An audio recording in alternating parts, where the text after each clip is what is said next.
Hey girl, welcome to Finding My Best Self, the podcast where it's totally okay to show up in your leggings and messy bun. Because let's be real, that's our uniform here. The only rule is to be unapologetically yourself.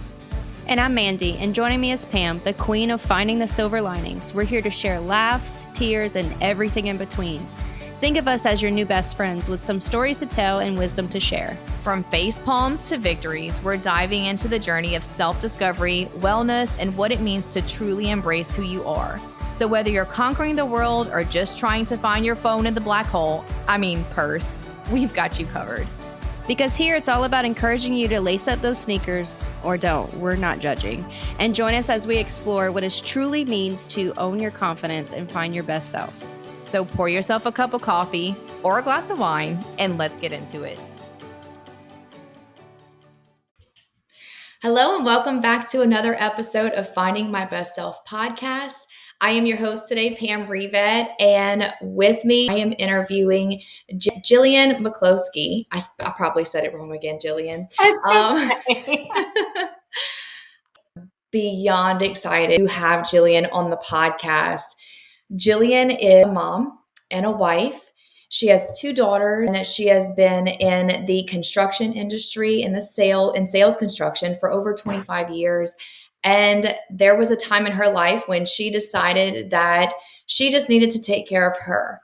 And because of that, she has completely transformed and started a business to help women to do exactly what we do within MBS and on our podcast, Finding My Best Self. And it is encouraging and empowering women to practice self-care.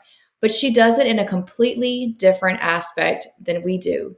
Jillian is the owner of Momcations.co, and she helps moms to prepare vacations for themselves and maybe their friends to step back and away from their cape, right? That we talk about is taking off that cape and really catering to and loving yourself and practicing those self-cares, but from a vacation aspect.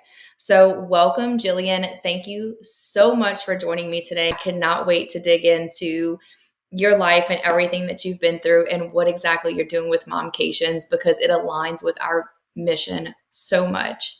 Oh, thank you so much, Pam, for having me on. So Jillian, tell me a little bit more. Let's just start with you and your family and your background, and then we can kind of go from there. What exactly led you to creating Momcations.co? I'd love to. So, like I said, my name is Jillian. I am a wife and a mother. My girls currently are 12 and 13. Thick of that teenage hormone wonderfulness. I've been with my husband for a very, very long time, but we've been married for 14 years. Like you said, I've been in construction sales for the better part of my adult life. And I am one of those not overachievers, but the one that has a hard time saying no when asked to do things. So it's, do you want to be the room parent? Sure. Would you like to head this organization? Why not? How about get on the PTA? And I kept adding and adding and adding and raising my kids and all the added stressors that was thrown on me for parenting. You need to be this kind of mom, and you need to do these kind of techniques, and you need the Pinterest perfect birthday parties and the bento box lunches. But here's the list of foods you can't send in. And here's the list of foods my kids will eat this week, and all of the different things. And I just kept going and going and going and adding more and more and more. And I got to the point where I had no idea who I was, what was going on. I was past burnt out. I was constantly exhausted. And I was just at the point that I was like, I need to do something now before there is no coming back. Mm-hmm. So I was sitting one day, and at the time my girls were 4 and 5. And I remember being so done that all I could do in the end of the evening was just scroll through Facebook, because I mentally and physically couldn't handle one more thing. So I was scrolling through Facebook and I saw an ad for a flight to Iceland for $389. And I was like, man, that's always been on my bucket list. I'm like, I really love to go and everything. And I took a screenshot at the time and I texted it to my best friend who was in the same game as I was with parenthood and kids and everything else. And I sent her a text and I was like, ha ha ha, you want to go? And she's like, sign me up. I was kind Yes. of joking, but all right. And she's like, I need to get away too. So at the time, I was sitting on my sofa and I looked at my husband. I was like, I need to get away. Because even when you take a vacation as a mom, you're not off. You're still planning the whole thing and you're packing everyone and making sure everything at the house is taken care of.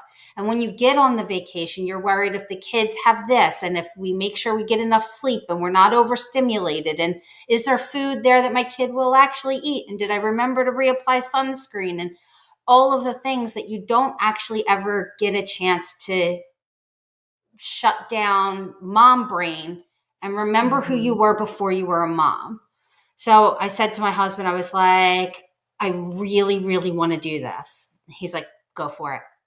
And that night I planned out the 4 days for me and my friend, sent her a little typed up note itinerary of the whole thing. And she's like, let's go. And that was the first Momcation. That is, first of all, kudos to your friend for being like, let's go, and just at the drop of a hat, right? Because that's the kind of friends that we need, that are like, They're let's great do friends. it. That's the kind of friends that all women need. Mm-hmm. But I think, Jillian, there are so many women who hit that point. Yes. You know, you hit that wall when it's like, I can't go anymore, especially if it's, you know, someone like yourself or myself, where we're those yes people. And it's always yes. If someone needs help, yes. You need help planning a birthday party, yes. You need help, you know, organizing or picking up kids or whatever. It's always yes. And we fill our plate and fill our plate. And where I'm like, you know, where else can I put? It's kind of like what I like to compare it to. My plate is like, you know, whenever you hand wash dishes, and we are so good at stacking those dishes so high. So like my husband comes in the kitchen and he's like, I'm like, don't breathe, they're gonna fall. I do that with my plate. My personal plate is that I will stack, and I'm like, oh, I can put one more thing. If I just position it just right, I can fill it up a little bit more. And then all of a sudden, it's like everything just comes tumbling down. And that's the burnout. That's the feeling of, and then you have all of those feelings of, I'm not good enough. I feel guilty. I'm not being a good enough mom. I'm not a good enough wife. I'm failing in my, you know, I'm not doing as much in my job. And you just feel failure and you feel overwhelmed and you feel burnt out. And then, like you said, we go into this, we just start scrolling, because I know I do it too. When I hit burnout, I am looking for ways, or I'm doing things, not consciously, not intentionally doing it, but I start to lean towards, I'm watching too much TV or I'm scrolling on my phone, because it is something to take my mind off of everything that I don't want to think about, or just sitting in or sitting with that I feel like junk about myself. Well, that's the thing. You lean towards those things of ways to escape, okay? Yes. By scrolling, TV, whatever. Some people pick alcohol, some people pick food. Right. There's all the different options. Some people are healthy selectors and pick things like running or exercise, but those are, in my eyes, few and far between.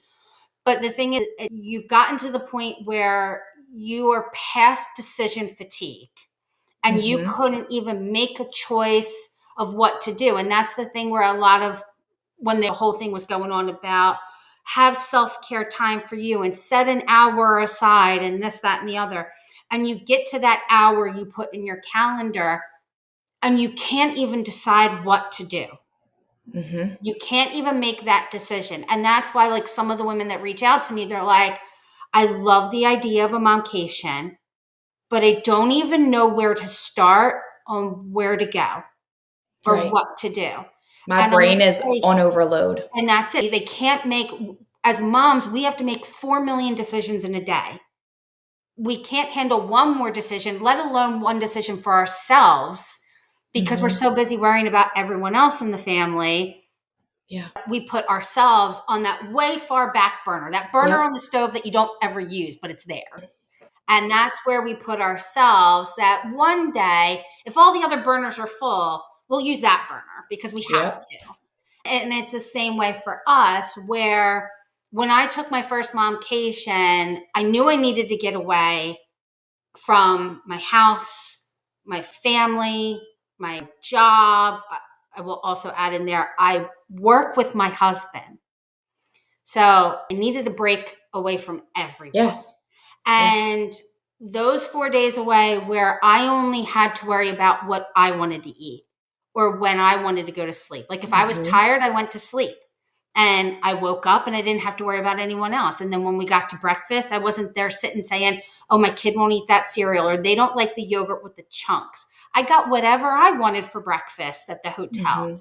And then even when we were taking the tour bus drives to the different things and the tour bus guy was saying that, oh, we've got a 3-hour trip. If I would have had my kids with me at any age, let alone for 5, but even now, I would have been like, that's 3 hours that I know I have to worry about them complaining. Are we bored? Are we there yet? I have to pee. What's this? I'm hungry. All the things where me and my friend sat on the bus. She sat on one seat. I sat on the other. We had our books. We had a couple things downloaded on our phone. We both took naps. It was like an extra little mini vacation in there because we didn't have to worry about anyone else. And we came home, even though we were a little more physically exhausted and jet lagged, we were so much more refreshed from that 4-day break than we could have got even from 24 hours off at home. Yeah. So I think where the struggle is with this, right? And I know that it's with all of the things. So we start with just daily self-care, right? And I know that's what we preach over at MBS is just doing the little self-care practices every day that are for you and only you. It's not for anyone else. So whether that's, giving yourself a little mini facial every morning, some people like to do cold plunges, whether it's journaling, meditating, getting a workout, all of those little self-care practices, those are things that we can do daily, right? And then when it comes to having a getaway, I think as moms, we tend to feel that if we do that, it's just an escape, or we're just trying to, like we talked about with scrolling and things like that, it's escaping reality. Or then there comes in the mom guilt of what is my family going to do if I'm not there? What are they going to do? And how are they going to survive without me? Hear me when I tell you that, listeners, that you have permission and that it is okay. And the world will still continue to turn if you are not there.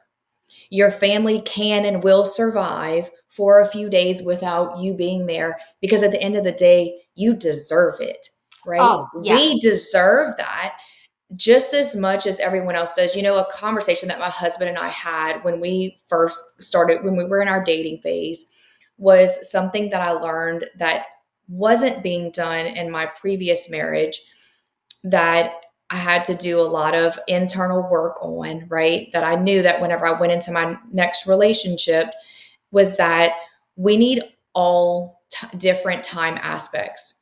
We need time with just our spouse alone. We need time together as a family with our children. He needs time to go and do his guy things, be with his friends, or whatever his hobby is. For my husband, it's fishing, to go fishing by himself.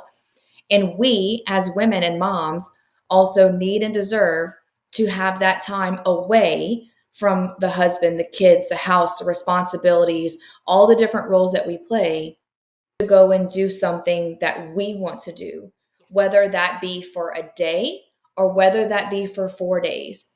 We're not saying that this is something that you have to do every month or even every 6 months. Even if you're doing it once a year, it is something to refuel yourself, to fill back up your cup. Because, we always say, the saying is that you cannot continue to pour from an empty cup. So if you are pouring and pouring and pouring into your children and your job and your husband and your household and all of those things, your cup will become empty. You're going to hit burnout. You're going to hit that wall. You're going to be in pieces, in a puddle on the floor, because you feel that life has just overtaken you, because it has. Yes. And that is when, and really and truthfully, before that, right, is we shouldn't let ourselves get to that point before we're like, I just need a vacation. I just need to step away. It should be more so of, it's a planned thing.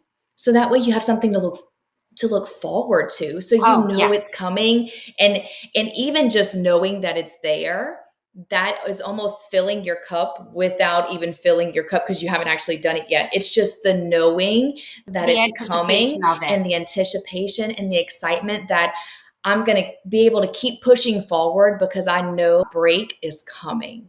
I know my little getaway is coming. Well, that's what, when I did the first one with my friend and we went back and forth and we're like, we need to do this every year. Maybe not as big as Iceland every year, but do something every year.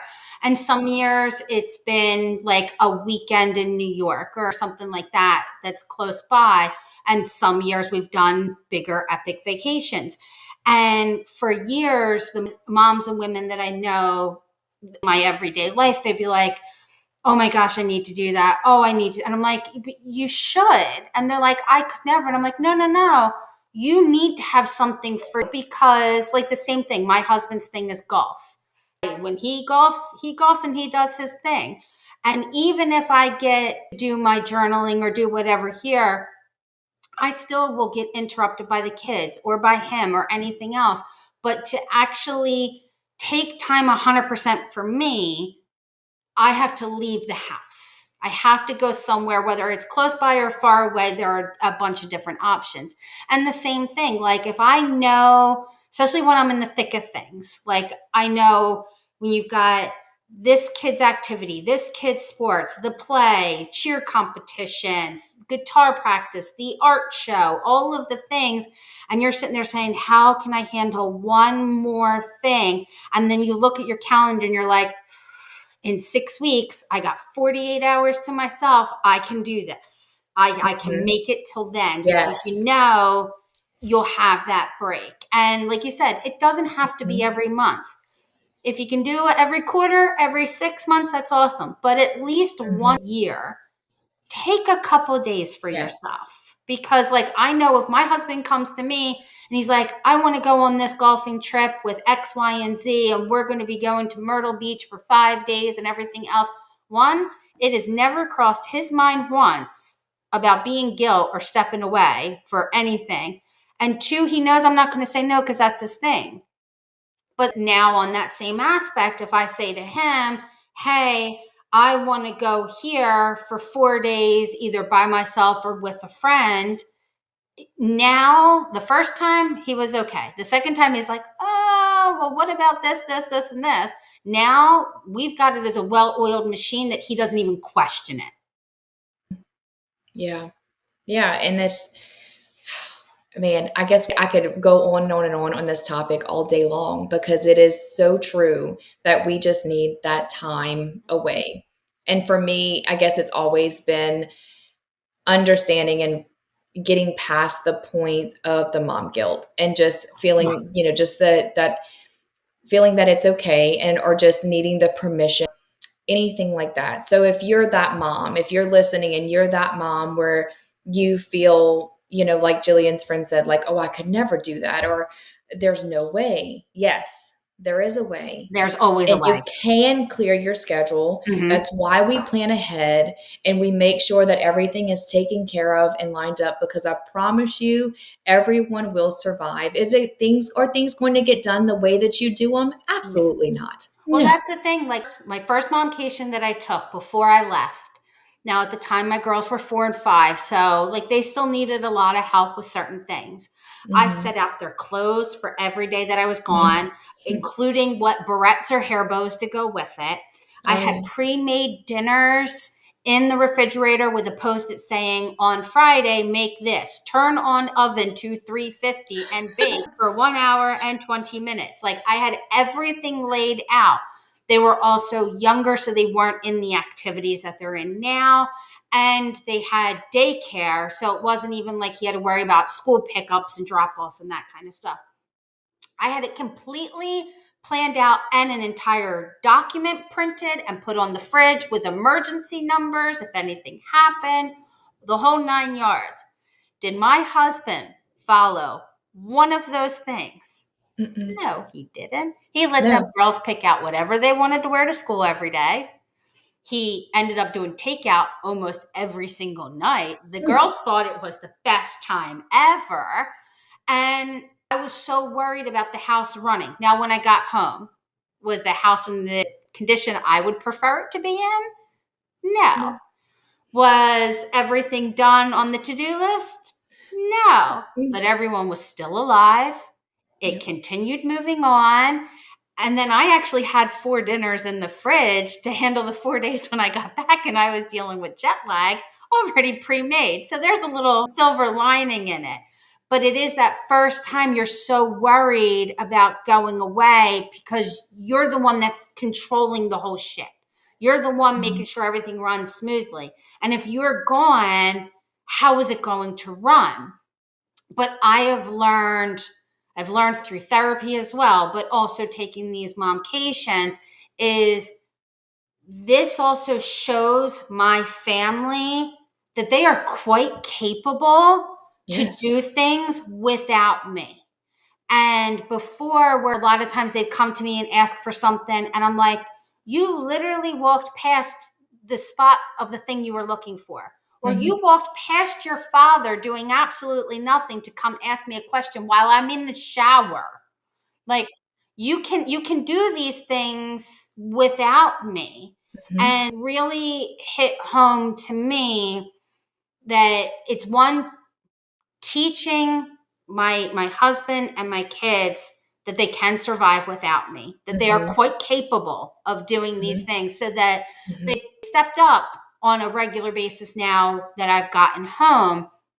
But it also proved to me, and I heard this years ago in a talk, and I wish I could remember the woman who gave the talk, but she's like, motherhood is the only job that if you have done it right, you are not needed at the end. Like, you have raised self-sufficient humans. At the end, when they're 18, 21, what have you, if you've done a good job, they still want you around, but they don't need you. And it really hit home to me because at the time I was doing it as well. And I was seeing friends of mine doing it, where you're trying to do everything for your kids. It's not teaching them to be self-sufficient. And I'm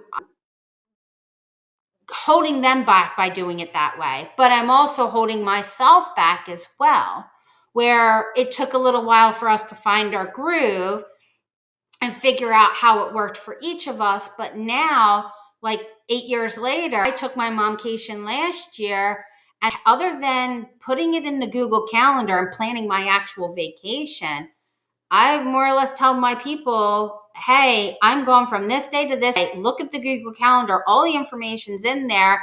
Figure out your food, and I'll see you when I get home. Peace out.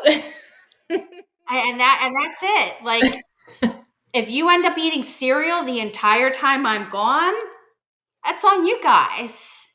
But it also took me years to get to this level of also letting go of that control is also part of it.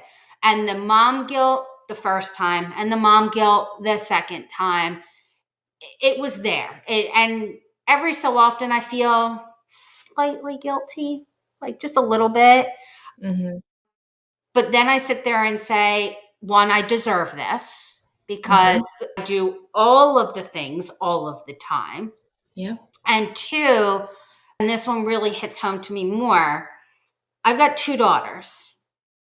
And if they grow up and decide to get married and have children, I want them to know as women, they are worthy of taking a break. Yes. And they deserve to have this kind of lifestyle or this kind of ability. And they should expect their partner to also see them that same way. And I don't want them as women to become the burnt out, neurotic mess I was years ago, and having to get to my breaking point before I did something about it. I want them to go into their journey saying, you know what? I am worth more. And maybe not when you have a newborn, because it's hard to leave a newborn or even a 1-year-old. But at some point, when their children are a little bit more sturdy, then they can say, you know what, honey, it's your turn. You got the kid for 48 hours. I'm going to go to a spa. Yep. You hit the nail on the head. And in any and every aspect, because this was, going back to my previous marriage, the reason why I ultimately walked away from that marriage was because I said to myself, you are teaching your girls that this is what marriage should look like. And it is not. No. So, in every aspect, it is the taking a step back and holding up the mirror and saying, as a mom to these children, being the best role model? Am I showing them what their life and what I want to see for them when they are in their 20s and 30s? Because at the end of the day, you are teaching them everything they are watching and learning, everything that you do, everything that you say, the way that you dress, the way that you act, everything that you do. You know how in today's world, there's so much that we hear about generational curses and, breaking from the past or whatever. That's what we're talking about. Yeah. Is that we learned from our parents or our families who did things a certain way that now in today and in this generation, we are having to break free from.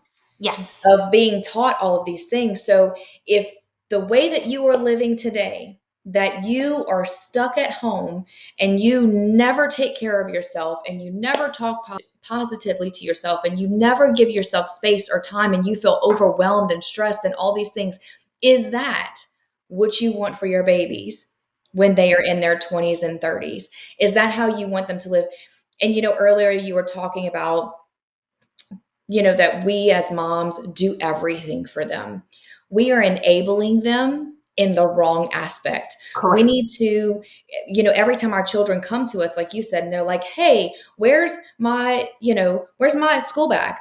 I don't know, baby. Where did you put it? Not, okay, mama's going to go get it for you. Oh, here it is. Mom, where's my shoes? Mom, where's this? Mom, it's putting it back on them and getting them to have responsibility. And that's exactly what happens whenever we say we're going to take a step back and mom's going to go on a little mini vacation. Is everyone has to play their part.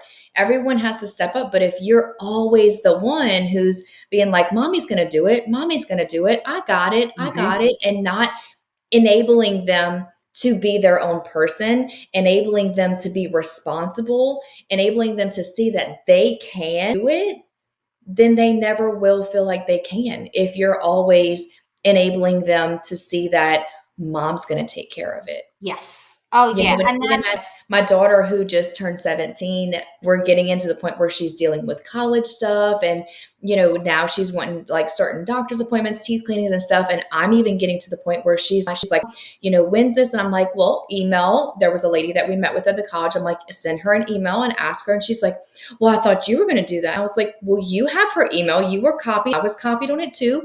Go ahead and respond to it. We have to let go. Yes. We have to let go.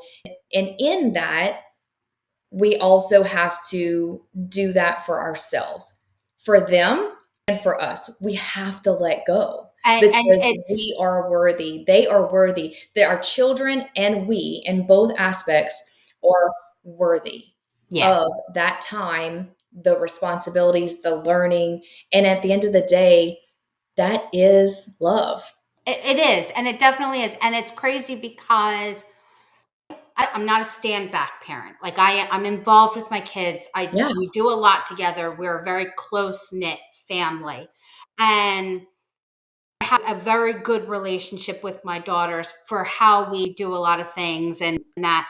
And it's funny because on that same note, like when it comes to my kids' schoolwork, and that I met one of the new teachers this year at my kids' school at the parent teacher conference. And it's like all the teachers are in the big room and you kind of go from teacher to teacher to teacher. And I met she was the new science teacher. And she's like, well, I see it's nice to meet you, Mrs. McCloskey. And I have both of your daughters for science this year because both of my girls are in middle school this year. I was like, okay. And she goes, but I see you haven't logged into the parent portal. I was like, oh, I don't. And she's like, why not? And I'm like, because it's not my job. And she's like, what do you mean? And I was like, I had a discussion with my ladies, with my daughters, and I told them, you are in school. I already went to school. I Mm-hmm. did my part. This is your turn. Mm-hmm. And I don't need to go in and check your grades. You know whether or not you've done the work. Mm-hmm. You know whether or not you're missing an assignment. You know what you need to do. I've got all my work stuff. If you want to follow my work calendar, we'll switch. But this is your job right now. And the teacher looked at me, and it was funny because the English teacher was next to her. And I've had the English teacher for the last 4 or 5 years. And she goes, oh, yeah. She goes, she's a stand back parent. She goes, but you will see her girls are better prepared because they know they don't have mom coming in to swoop, to send us an email saying, oh, she forgot to hand in this paper. Can you give her extra time? My lady, I'm teaching them now to hold accountability for Responsibility. themselves Yeah. on this. And I want them to come this way. And it's the same way so that when it comes time, like they can't obviously make doctor's appointments for themselves. They're still too young. But even down to my one daughter did the school play, and the teacher that's in charge of the play was sending 5 bazillion emails and notifications. I'm like, no, I can't handle all of this. I'm not in the play. I'm more or less just the Uber driver for her to get to and from play practice. Can you take me off the list and only send it to her school email? And she's like, yeah, I can do that. I'm like, okay, other than knowing when I have to drop her off and pick her up, that's all I need to know. That this is her thing. And it's one of those, I'm trying to teach them a life skill, but I'm also taking one more thing off my plate as being mom. It's a little easier when they're in the tween ages versus littles, but it's things you can start doing when they're little to help learn that they're a strong enough person as well to handle this on their own, that they don't crumble as well. Yep, exactly. It's teaching them, like you said, responsibility and accountability. So that way, when you do decide that you are ready to take that momcation, that they are better prepared then, just as much as they will be better prepared later in life. Oh, yeah. Okay. So let's talk about Momcations. Let's talk about exactly what that looks like. How does that work?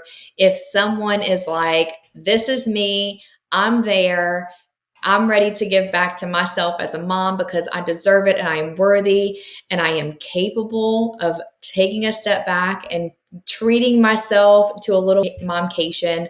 What do they need to do? Where do they start? What does that look like? So there's a couple of different ways. One is deciding what you can handle, especially for your first time. So like for your first time, maybe 4 days in Iceland isn't the go-to, but I'm also one of those go big or go home kind of people personally. Same. So, but like for most of my women who are taking a momcation for the first time, one, are you going completely on your own? Are you taking a girlfriend with you who is another mom who also needs a break? Or is there a group of you? Because I've had a few groups of moms that are like, oh, we'd love to go away and we've talked about it, but no one wants to be the point person to plan it. So you first have to decide, are you going 100% on your own, which I have done. And a lot of people are like vacationing on your own, and it's quite refreshing. At first you feel a little awkward, but going completely on your own is Oh, also quite nice. I would But a love lot that. of times it's like two friends that go away. And then for your first momcation, I normally suggest 48 hours, Hmm. depending on where you live, close by, maybe driving distance, with train ride, something like that. Yeah. This way you could go on like a Friday, have all of Friday, all of Saturday, Sunday. You can check out, maybe still stay close around, and then head home. Hmm. Try to get somewhere where there's room service available, Mm. somewhere that has a built-in spa, so you could have a spa day, whatever kind of works for you. It's normally the go-to first momcation. I've had a couple others that their first momcation, they're like, I want to go somewhere tropical, especially if it's like Hmm. January and they're in the Northeast and it's Oh, snowing yeah. and it's horrible. They're like, we want to fly somewhere warm and have all inclusive with all of the drinks. Okay, then that's what we do. And I've booked some women to go away to like the Dominican Republic. They're going for 3 days, and it's just long enough that they can fly out, have 3 days, fly home, not too long away, but enough that they have slept. They've taken advantage of some of the activities and they get to just reset. Mm. I've done ones, and I know other people that do ones where it's like the 4-day cruise, because you get 4 days away. Everything's on one ship. There are so many activities of things to do, but you still get that option to like completely shut down. And then there's some where they're like, oh, I want to go on an adventure one, and they want to go hiking and the biking and the extreme classes. And I'm like, okay, we can look at them. And they're more in like the Sedona area, that kind of thing. And there are quite a few options, but it's first seeing, are you going by yourself? Are you taking a girlfriend? Normally when it starts with two girls, then it's like, oh, this friend wants to join, and then this friend wants to join, and then this friend wants to join. Hmm. So it does sometimes get a little bigger. And then looking at your calendar. Oh, I know all of us moms have hugely filled calendars. Hmm. And like mine's color coded so I can see what's going on for each person at different times and that. So I can Same. kind of sit there and say, okay, these 3 days are open. I can squeeze it in here then, or that kind of Hmm. idea. And it's working with what time works around your free time, your kids' activities, because you're not going to plan it like when your kids' school play is happening. Hmm. You're not going to plan it then. Or if your Right. kids play sports and you know, okay, well, if they do really good, they're in this kind of final tournament normally Hmm. around this time, I'm not going to plan it then. I personally pick my weeks a year in advance, Hmm. but I've also now have a rhythm on how I Hmm. like it to work. So Hmm. I know normally around this week, nothing goes on, and normally around this week, nothing goes on. So Right. if I want to do 2 days away here and 2 days away here at different times of the year, I've got it spaced out. I'm not gone too long. And I know, hopefully, unless something major happens, it doesn't affect the family schedule as a whole. Yeah. Okay. So like as you're talking about like the vacation and what that would look like in those 48 hours, I could like close my eyes. I was like, I could see myself like, oh, like it's like you telling me a dream. Like I could put myself there. Okay. So I guess I'm curious, what makes Momcations different? Where do you stand out in doing this? Because you So, seem to be so into it, and it's truly is a passion of yours. yeah, What's different about it? my biggest thing is that a regular travel agent is booking for the family or booking for a Mhm. couple getting away. Yeah. And they're just thinking of that, where I'm thinking of a mom as a whole person, where I Mm. know you have already have 4,000 decisions made in a day. You're worrying Mm. about everyone else. You're thinking about this, you're thinking about that. You can't handle thinking of one more thing or making one more decision or planning. So I try to give them a couple of different options also based on where they are geographically in the country or even in the world on what can work, and also budget, and go from there. Because like you said, and I was talking to someone else about this, they were trying to plan their birthday weekend away on their own. And she's like, I'd love to go away, but I don't even know where to start. And I'm like, okay, well, how about this? I'm like, how about you go up to New York for 48 hours? Because where we are close enough, where I am in New Jersey, she could either drive or she can even take the train up into New York. I'm like, you can go up for 48 hours. You can stay in this hotel, which has room service. You can spend a day at this Korean spa that has the bath houses and the hot plunge and the cold plunge and the salt room and the sauna and the this and the that. I'm like, you can just stay in your hotel room. You can relax. You can read. You can watch whatever movie you want to watch. You can sleep in till whenever you want to sleep in. You can stay up as late as you want or go to bed at 8 p.m. if you wanted. You have all of these options. And she's like, I never would have thought of doing that. Yeah. Yeah. And that's the reason why I wanted to do this is I want moms to know it's okay to take a break. It's okay to do things that you wanted to do or things you even don't want to do. If you want to go and spend 48 hours doing nothing but sleeping in that room and having room service, that's great. That's perfectly okay too.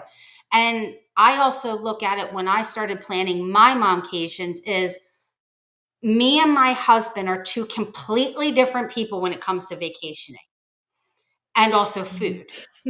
So he's a very, very picky eater, and I love all of the foods, and I love trying new foods and doing all the adventurous, crazy things. And he's like, no, I'm good. I'm all right. So when I plan my Momcations, I think specifically to I'm going somewhere that I know I could never get my husband to go. Oh, yes. Because then I can still experience what I want to do. And I don't have to listen to him complain if I drag him along. Preach. Yes. Oh, I love that. I love that. Okay. So how do moms get in touch with you, Jillian? And what other resources do you have that we can maybe drop in the show notes? We'll put all that in the show notes, your links, but what's the best way to get in touch with you if someone wants to book a Momcation? Getting in touch with me, I'm Instagram the most, and my handle is momcations.co, and you can follow me there or send me a direct message. You can go on my website as well, which is momcations.co. On there, you can sign up for my newsletter and you get a freebie about the 5 steps to do to start taking your first Momcation and just little tips and tricks to help you along the way. I have a weekly newsletter that comes out with little tips and helpful tricks to moms about taking a break or even just things to help them in their daily life. And sometimes I highlight some quick 48-hour getaways that are optional and some longer ones as well that you might be interested in. And they're all there as options. But any way to reach out to me, either of those, send me a message and we can start chatting. Awesome. I'm going to put all of that information in the show notes as well with those clickable links. Jillian, it has been such a pleasure talking with you. I love, love, love everything about momcations.co. I'm sure I will personally be in touch as well as Mandy to be able to plan something like that. And just thank you for sharing all that you have learned just about motherhood and, being able to find your best self and to cater to that woman beyond the Cape, and as well as for wanting to offer that up as a help and way to help other women to do the same. So before we go, I want to ask you, is there any specific message or any piece of advice that you want to leave our listeners with before we end this podcast? Yes. My biggest one is realizing that you are more than just a mom, that you are a full independent person past being a mom. And this stuck out to me more when I heard women that were older than me and they were going through the empty nest syndrome of their kids going off to college and going off to get married or whatever. And they were sitting there saying they didn't know what to do with themselves anymore because they weren't needed anymore. They didn't have to worry about their kids or their activities or making dinners or anything else. And a lot of these women in their second stage of life were going through these horrible depressions because they didn't know who they were outside of being a mom. And I'm like, well, if we don't lose sight of that during the thick of motherhood, that when we get to the point that our kids are 18, 21, 25, whatever, we won't be spending the second half of our lives trying to find that woman again. We'll already know who she is. Mm-hmm. Yes, absolutely. 100%. Start now. Don't wait till later until it's too late. And I don't want to say too late because I'm not saying that women can't find themselves at that age, but it will surely make that transition a whole lot easier when that time comes. Yes. Okay. And my last question, because we ask all of our podcast guests, what does finding my best self, the woman beyond the cape, mean to you? Finding my best self has always been, I'm a big believer in self-help and journaling. And even though a lot of the books and podcasts and TED Talks and conferences sometimes spout the same information over and over and over again, Yes. different stages in your life that you're at, or the day of the week, or the season that you're in, one line or one message can hit you differently at different times. Yes. So even though you can say, oh, I read this book, and it's more or less the same idea as this secondary book that you're suggesting, I'm a different person now than I was when I read the first book. So sometimes even rereading a book or rewatching a TED Talk or going to a conference that you went to 5 years ago, it may be the same information, but it's hitting you different because you're a different person. And as they all say, you need to keep growing, and you need to grow as a person. And because if you're not growing, then you're dying. So each day, take a little bit more and a little nugget of this, a little drop of that, and it'll help you grow, not just as a mother, but as a woman and as a person. Yes, absolutely. All the things continue to pour back into you in every way that you can, your little daily self-care practices, all the way down to taking a momcation and just complete stepping away. Thank you, Jillian, again for joining me today. I know that our listeners are going to resonate with this podcast so much. And by the way, if you are listening and you enjoyed this episode, please leave us a review and maybe even share this episode with another mom who needs to hear this message, or mom that you want to take that momcation with and say, let's book it. So thanks again for joining me. I will put everything in the show notes on how you can get in touch with Jillian to book your momcation. And Jillian, thanks again. And we will see you guys next time. Have a good one. Bye. Well, that's a wrap on today's episode of Finding My Best Self. It's been real. It's been fun. We hope you found a piece of your story in ours and feel a little more inspired to chase after your best self. And don't forget to share this episode with someone who needs a little boost today or a good laugh. And make sure to subscribe to our podcast so you never miss an episode. Nothing says owning your confidence like a new outfit from MBS Fitco. Check out the show notes for the link to shop our luxury athleisure. Go ahead, girl. Treat yourself. And if you've got a story to share or a topic you're dying for us to cover, drop us a line. Our email is in the show notes. Just reach out and let's keep the conversation going. So, until next time, keep owning your confidence, embracing the chaos, and remember, the best version of you is just an episode away. And again, we love you and we're endlessly rooting for you.